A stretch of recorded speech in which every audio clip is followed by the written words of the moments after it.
ગાંધીનગરના બહિયલમાં પથ્થરમારા કેસમાં પગલાં લેવાયા છે। ટોળાએ પહેલા એક દુકાનને ટાર્ગેટ કરી હતી અને બાદમાં ટોળાએ 2 દુકાન સળગાવી હતી। અત્યાર સુધીમાં 60 લોકોની ધરપકડ થઈ છે અને બીજા 20 લોકોના નામ પણ ખુલ્યા છે। આજે ધરપકડ થશે। 2 થી 3 પોલીસ વાહન અને ખાનગી વાહનના કાચ પણ તૂટ્યા છે। તો દુકાન સળગાવી તેની પાસે ગરબા ચાલતા હતા। ગરબા પર પથ્થરમારો થયો હતો અને પોલીસે રોકતા પોલીસ પર પથ્થરમારો થયો। 2 થી 3 પોલીસ કર્મીઓ ઘાયલ થયા છે। વિવાદિત પોસ્ટ અંગે કોઈ ફરિયાદ નથી આવી।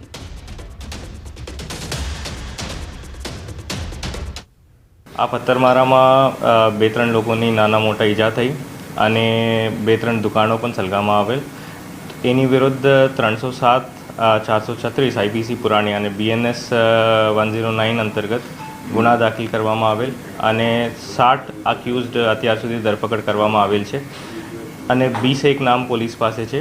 એની ધરપકડ કરવા માટે પોલીસ કાર્યવાહી હાથ ધરવામાં આવેલ। જો ગરબાની આપ વાત કરો છો, પટેલ વિસ્તારમાં ગરબા થતી હતી અને આ દુકાન બહુ નજીક હતા પટેલ વિસ્તારથી। પહેલે દુકાન ઉપર હુમલો થયો, પછી આ લોકો પથ્થરમારા વડે હિન્દુ એરિયા તરફ ગયા। હિન્દુ એરિયા સ્ટાર્ટિંગ પોઈન્ટમાં જ ગરબા હતી તો ગરબા ઉપર પણ કંઈ પથ્થર પડ્યા અને હિન્દુઓ તરફથી પણ રિટાલિએટ કરવામાં આવેલ છે। એને પણ પોલીસ આઈડેન્ટિફાઈ કરી રહ્યા છે। હિંમતનગર શહેરમાં રખડતા પશુઓનો ત્રાસ યથાવત છે। સાયકલ પર સવાર બાળકને ગાયે અડફેટે લીધી છે। અલગ અલગ જગ્યાએ ગાય થકી 4 જેટલા બાળકોને ઈજાગ્રસ્ત કરાયા છે। સકારી જીન નજીક આવેલ કર્ણાવતી અને શ્રીધર સોસાયટીમાં આ બનાવ બન્યો છે। બનાવની ઘટના સીસીટીવી કેમેરામાં કેદ થઈ છે। વારંવાર તંત્રને રજૂઆત કરવામાં આવવા છતાં પણ તંત્ર મૌન છે। તો સીસીટીવી પણ સામે આવ્યા છે જ્યાં ગાયે બાળકને અડફેટે લીધું છે। કેટલાક લોકો તેને બચાવવા માટે દોડી રહ્યા છે। બાળક પણ બચવાનો પ્રયત્ન કરે છે તો ગાય તેની પાછળ દોડી રહી છે। શિંગડા ભરાવીને મારવાનો પ્રયત્ન કરી રહી છે। શહેરમાં રખડતા પશુઓનો ત્રાસ યથાવત છે અને છતાં પણ કોઈ પણ આ અંગે પગલાં લેવા તૈયાર નથી। ખાસ કરીને તંત્રને આ દ્રશ્યો કેમ નથી દેખાતા? આ પહેલા પણ ભૂતકાળમાં અનેક વખત એવું થયું છે કે અનેક લોકોનો ભોગ લેવાયો હોય। વધુ અપડેટ મેળવીશું સંવાદદાતા ઈશાન પાસેથી। ઈશાન, રખડતી રંજાડનો ત્રાસ, બાળક માંડ બચ્યું। જી ઈશાન। સંજય, ચોક્કસ કે સાબરકાંઠા જિલ્લામાં આતંક યથાવત જોવા મળ્યો છે। ગઈકાલે પણ ખેડવામાં 2 આંકડાનો જોવા મળ્યો હતો। આ ઉપરાંત આજે હિંમતનગર શહેરના જે રખડતા પશુઓ યથાવત જોવા મળે। સાયકલ પર સવાર 2 બાળકો ગાયે અડફેટે લીધા હતા અને જેના કારણે અલગ અલગ જગ્યાએ આ પ્રકારે 4 જેટલા લોકોને સેટઅપ થયા છે।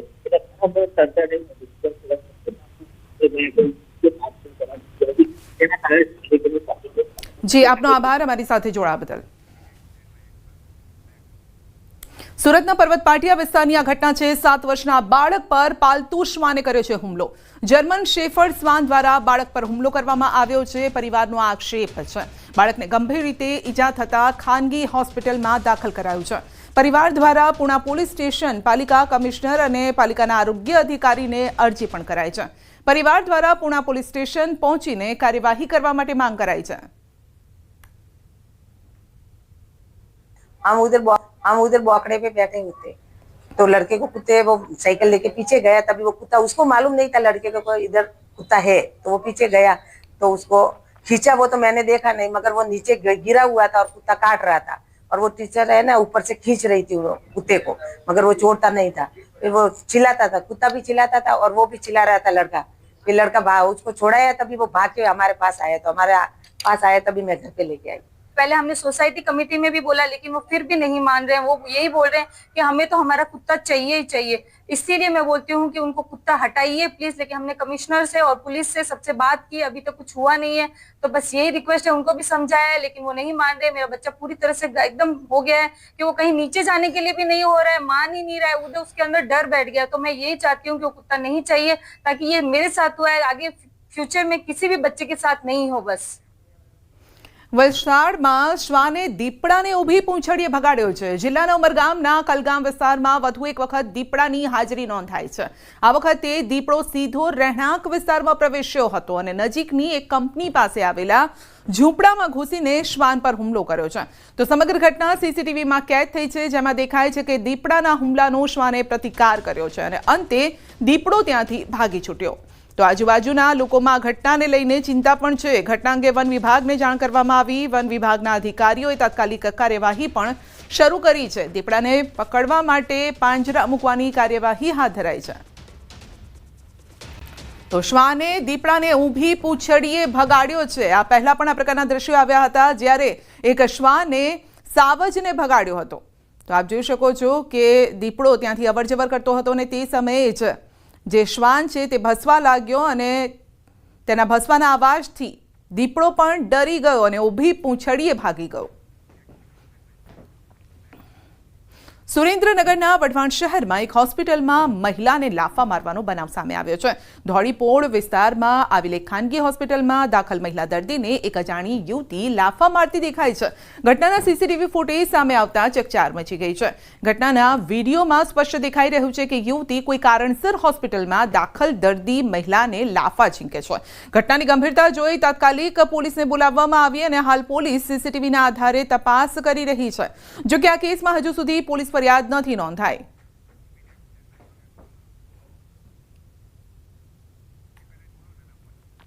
તો હોસ્પિટલમાં અજાણી યુવતીએ દર્દીને લાફા ઝીંક્યા છે, જેના સીસીટીવી સામે આવ્યા છે. જો કે આ અંગે હજુ પોલીસ ફરિયાદ નથી નોંધાઈ, પરંતુ તપાસનો વિષય છે. પોલીસ ઘટનાને લઈને તપાસ કરી રહી છે કે આ યુવતી જે લાફા મારી રહી છે તે કોણ છે અને શા માટે આ રીતે એક યુવતી જે દર્દી છે તેને લાફા મારી રહી છે.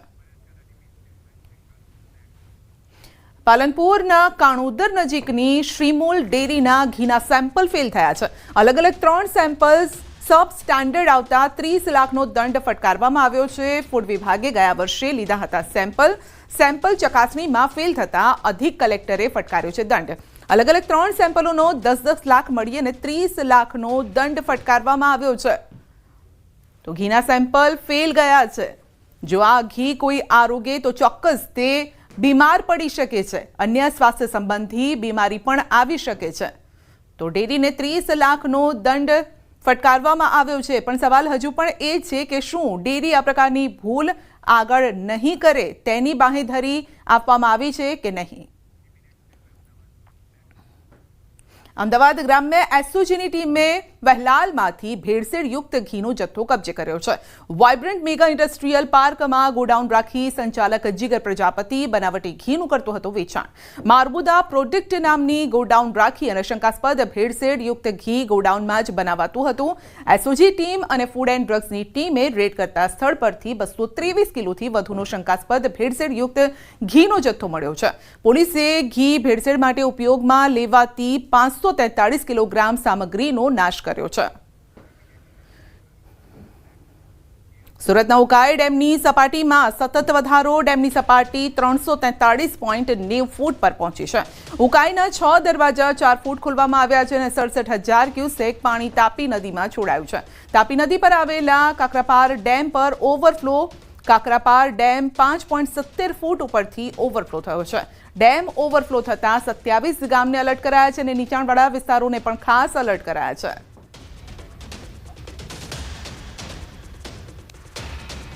દક્ષિણ ગુજરાતની જીવાદોરી સમાન ઉકાઈ ડેમ એની પૂર્ણતા સપાટીથી માત્ર 1 ફૂટ દૂર છે. દ્રશ્ય બતાવવાનો પ્રયાસ કરીશ કે ઉકાઈ ડેમમાં આ 343.90 ફૂટ પાણી ભરાતા હાલ ઉકાઈ ડેમમાંથી પાણીનો આઉટફ્લો ચાલુ કરવામાં આવ્યો છે. તાપી નદીની અંદર 2 કાંઠે વચ્ચી થઈ છે. ઉકાઈ ડેમના 6 દરવાજા 4 ફૂટ ખોલી 67,128 ક્યુસેક પાણી છોડાતા હાલ તાપી નદીના કાંઠે આવેલા 27 જેટલા ગામોને પણ વહીવટી તંત્ર દ્વારા એલર્ટ કરવામાં આવ્યા છે. આ દ્રશ્ય છે આ માંડવી તાલુકાના કાકરાપાર ડેમના. કાકરાપાર ડેમની પૂર્ણતા સપાટી 160 ફૂટ છે, જે હાલ 165.70 ફૂટથી જે ચાલી રહ્યું છે. એટલે કે 5.7 ફૂટ જેટલું આ જે કાકરાપાર ડેમ ઓવરફ્લો થતા નયનરમ્ય દ્રશ્ય સર્જાવા પામ્યા છે. તો સાથે સાથે વાત કરવામાં આવે તો તાપી કાંઠે આવેલા ગામોને પણ વહીવટી તંત્ર દ્વારા એલર્ટ કરવામાં આવ્યા છે. આ જે નયનરમ્ય દ્રશ્યો છે એ કાકરાપાર ડેમના છે. કાકરાપાર ડેમ એની પૂર્ણતા સપાટીથી 5.70 ફૂટ ઓવરફ્લો થતો હાલ દ્રશ્યો પણ કેમેરામાં કેદ થવા પામ્યા છે. ખાસ કરીને આજે તાપી નદીને કાંઠે આવેલા ગામોને વહીવટી તંત્ર દ્વારા એલર્ટ કરવામાં આવ્યા છે. કેતન પટેલ, ન્યૂઝ 18 ગુજરાતી, બારડોલી. ડાંગ જિલ્લામાં 2 દિવસના વરસાદ બાદ આજે વિરામ લીધો છે વરસાદ બંધ થતાં કુદરતી સૌંદર્ય ખીલી ઉઠ્યું છે. ગીરાધોધ પોતાના અસલી મિજાજમાં જોવા મળ્યો છે અને રસ્તે આવતા અનેક નાના મોટા ઝરણા સક્રિય થયા છે. સાપુતારામાં વાતાવરણ ખુશનુમા બન્યું છે, જે પ્રવાસીઓને પોતાની તરફ આકર્ષી રહ્યું છે. તો વરસાદ બાદ ખીલી ઉઠ્યો છે ગીરાધોધ. જો કે પાણીનો પ્રવાહ સતત વહી રહ્યો છે. ઉપરવાસમાં પણ વરસાદ અને ડાંગમાં પણ છેલ્લા 2-3 દિવસ ભારે વરસાદ વરસ્યો હતો. જો કે આવતા અઠવાડિયામાં પણ હજુ વરસાદની આગાહી કરવામાં આવી છે. આ વચ્ચે જ કુદરતનું સૌંદર્ય સોળે કળાએ ખીલી ઉઠ્યું છે. તો પાણીનો અવિરત પ્રવાહ પણ વહી રહ્યો છે. ડાંગમાં 2 દિવસ બાદ વરસાદે વિરામ લીધો છે અને હરિયાળી પણ ખીલેલી જોવા મળી રહી છે. પાટણના સાંતલપુર તાલુકાના મઢુત્રા ગામમાં પૂરના 15 દિવસ બાદ પણ પરિસ્થિતિ સામાન્ય નથી થઈ. તળાવ પ્લોટ વિસ્તારના 40થી વધુ મકાનોમાં આજે પણ 3 થી 4 ફૂટ જેટલા વરસાદી પાણી ભરાયેલા છે. સતત પાણી ભરાવાના કારણે ઘરોની સામગ્રીને ભારે નુકસાન પહોંચ્યું છે. અનેક પરિવારોને પોતાનું ઘર છોડી સગા સંબંધીઓના અથવા તો ઊંચાણવાળા વિસ્તારોમાં આશરો લેવો પડે છે. પાણીના નિકાલ માટે કોઈ અસરકારક પગલાં ન લેવાતા ગ્રામજનો હાલાકી ભોગવી રહ્યા છે. લોકોના તંત્ર સામે ભારોભાર રોષ પણ જોવા મળી રહ્યો છે. બનાસકાંઠાનું બાલુત્રી ગામ હજુ પણ પાણીમાં ગરકાવ છે. છેલ્લા 21 દિવસથી આ ગામમાંથી પાણી ઓસર્યું નથી. શાળા, મકાનો, ખેતરો હજુ પણ પાણીમાં ડૂબેલા છે. જનજીવનને માઠી અસર પહોંચી છે. બાળકોના શિક્ષણ કાર્ય પર અસર થઈ રહી છે અને જેથી ગ્રામજનો થરાદ પ્રાંત કચેરીએ પહોંચ્યા અને જ્યાં તાત્કાલિક ધોરણે પાણી નિકાલની વ્યવસ્થા કરવા માટે માંગ કરી છે. ઉલ્લેખનીય છે કે વરસાદના કારણે વાવ, સુઈગામ, થરાદ પંથકમાં પૂર જેવી સ્થિતિનું નિર્માણ થયું હતું. લગભગ 20 દિવસ થયા છતાં હજી પાણીનો કોઈ નિકાલ આવ્યો નથી. અમારે 18 તારીખે પણ અમે આવીને આવેદનપત્ર આપ્યું હતું અને એસડીએમ સાહેબ પણ આવ્યા હતા ને 48 કલાકનો અમને ટાઈમ આવ્યો હતો, પણ હજી કોઈ નિકાલ થયો નથી. અમારી શાળા બંધ છે, અમારા દવાખાના બંધ છે, હેડવાનો કોઈ માર્ગ નથી, રોગચાળો ફાટી નીકળ્યો છે. એટલે અમે ખૂબ તકલીફમાં છો. હવે અમે કોઈ કે ભૂખ હડતાળ ઉપર બેસવા આવ્યા હતા. કોઈ આરો નથી, પશુનો આરો નથી, મોણોનો આરો નથી, તો મોણોને ખાવા પીવાનું નથી.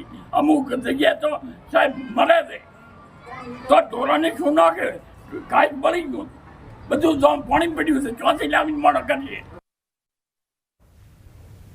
ધાનેરાને બનાસકાંઠા જિલ્લામાં યથાવત રાખવાના સરકારના નિર્ણયથી સમગ્ર ધાનેરા વાસીઓમાં આનંદની લાગણી છે.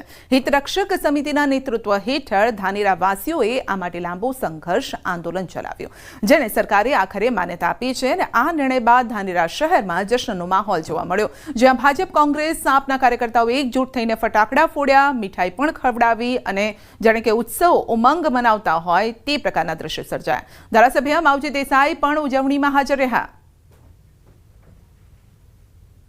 આપ જોઈ રહ્યા છો કે ફટાકડા ફોડીને ખૂબ ખુશીનો માહોલ બન્યો છે. ત્યારે ગુજરાત રાજ્યના મુખ્યમંત્રી શ્રી ભૂપેન્દ્રભાઈ પટેલ અને ગુજરાત સરકારનો આજના તબક્કે આ વિસ્તારના ધારાસભ્ય તરીકે હું હૃદયપૂર્વકનો આભાર માનું છું. ધાનેરાને બનાસકાંઠાની અંદર જ સમાવવાનો જે નિર્ણય કર્યો છે એ બદલ હું હૃદયપૂર્વક સમગ્ર મંત્રીમંડળ, ગુજરાત સરકાર અને મુખ્યમંત્રી અને તમામ હોદ્દેદારો, કલેક્ટરશ્રી, પ્રાંતશ્રી અને સૌનો આભાર માનું છું. મુખ્યમંત્રીએ ધાનેરા તાલુકાને જે માગણી હતી એ માગણીને સંતોષી અને થરાદ વાવમાંથી ધાનેરા તાલુકાને બનાસકાંઠામાં જે માગણીને જોડી છે એ બદલ સરકારશ્રીનો હું ખૂબ ખૂબ આભાર માનું છું. પ્રજાનું હિત ક્યાં છે એમાં એની પ્રજાએ કોઠાસૂઝ બતાવી છે એ બદલ એની ધાનેરા તાલુકાની પ્રજાનો પણ ખૂબ આભાર માનું છું. અને સરકારશ્રીએ પણ જે કંઈ આપણી વાતને ધ્યાનમાં લઈ અને આપણને જે કંઈ આપ્યું છે એ બદલ ખૂબ પણ સરકારનો હું આભાર માનું છું. બનાસકાંઠાના અંદર ધાનેરાનો સમાવેશ કર્યો એ બદલ અમે મુખ્યમંત્રીશ્રીનો ખૂબ ખૂબ આભાર વ્યક્ત કરીએ છીએ. સાથે વિધાનસભાના અધ્યક્ષ માન્ય શંકરભાઈ ચૌધરી સાહેબનો પણ આજના તબક્કે અમે ખૂબ ખૂબ આભાર વ્યક્ત કરીએ છીએ. જે બનાસકાંઠાની અંદર ધાનેરા તાલુકાને જે રાખ્યો છે, જે લોકોની માગણીને સ્વીકારે અને જે નિર્ણય લીધો છે, તો ભારતીય જનતા પાર્ટી એમનો પણ આભાર વ્યક્ત કરે છે. સાથે સાથે સંગઠન દ્વારા પણ પ્રદેશ અંદર અને સરકારમાં રજૂઆત કરવામાં આવી હતી અને એ રજૂઆત માનનીય અધ્યક્ષ શ્રી શંકરભાઈ ચૌધરી સાહેબને પણ કરવામાં આવી હતી. એમને પણ એના અંદર સાથ સહકાર આપે અને જે બનાસકાંઠાની અંદર ધાનેરા તાલુકો રાખવાનો હતો એના અંદર પોતે પણ પૂરતો પ્રયત્ન કર્યો છે. તે બદલ માનનીય અધ્યક્ષ શ્રી સાહેબનો પણ ખૂબ ખૂબ આભાર. બનાસકાંઠા જિલ્લા વિભાજનનું જાહેરનામું પ્રસિદ્ધ થયું. બનાસકાંઠામાંથી નવા વાવ-થરા જિલ્લાનું નિર્માણ કરાયું છે, જેમાં કુલ 8 તાલુકાઓનો સમાવેશ કરવામાં આવ્યો છે અને નવા જિલ્લામાં દિયોદર, લાખણી, થરાદ, વાવ, ધણીધર, ભાભર, સુઈગામ તાલુકો સમાવિષ્ટ છે, જ્યારે કે મૂળ બનાસકાંઠા જિલ્લામાં પાલનપુર, વડગામ, દાંતા, હડાદ, અમીરગઢ, દાંતીવાડા, ડીસા, કાંકરેજ, ઓગળ, ધાનેરા તાલુકાનો સમાવેશ છે. તો આ વિભાજનથી સ્થાનિક પ્રશાસન વધુ સુવ્યવસ્થિત અને પ્રભાવશાળી બનશે તેવી આશા વ્યક્ત થઈ છે. રાજ્ય સરકારે નવા તાલુકા જાહેર કરતા કહી ખુશી કહી ગમ જેવો માહોલ પણ છે. મહીસાગર જિલ્લામાં ગોધર અને કોઠંબા એમ 2 તાલુકાઓની જાહેરાત કરાઈ છે. કોઠંબા 54 જેટલા ગામોનો સમાવેશ કરાયો છે, જેને લઈને 12 જેટલા ગામોમાં વિરોધ છે. ગ્રામ લોકોએ અસંતોષ વ્યક્ત કરી કલેક્ટર કચેરી આવેદનપત્ર આપ્યું, જ્યારે કે અન્ય લોકોમાં નવા તાલુકાની ખુશી પણ છે. લોકોએ ફટાકડા ફોડી ડીજે યાત્રા કાઢી નિર્ણયને વધાવ્યો છે. નવા તાલુકાની જાહેરાતને લઈ કેબિનેટ મંત્રી કુબેર ડિંડોરે ગોધરામાં હાજરી આપી હતી અને તેઓ લોકોને શુભકામનાઓ પાઠવી હતી. આગામી 2 ઓક્ટોબરથી કચેરીઓ કાર્યરત થશે તેવી પણ માહિતી આપી છે. અમારા લુણાવાડા સાથે નેતો છે અને લુણાવાડામાં રહેવું છે. અમને કોઈ જાણ કે કશું કર્યા વગર અમારા 4 પંચાયતોના નામ લખ્યા, 8 ગામ આવે છે, પણ ગામજનો પંચાયતના બધા સભ્યો, સરપંચો સહયોગ કરી અને બધું આપ્યું છે. અમારી માંગણી તદ્દન એવી છે કે અમારે લુણાવાડા તાલુકાની અંદર જ રહેવાનું છે. અમારે કોઠંબા તાલુકામાં સમાવેશ થતો હોય તો અમારે ત્યાં જવાની કોઈ જરૂર નથી.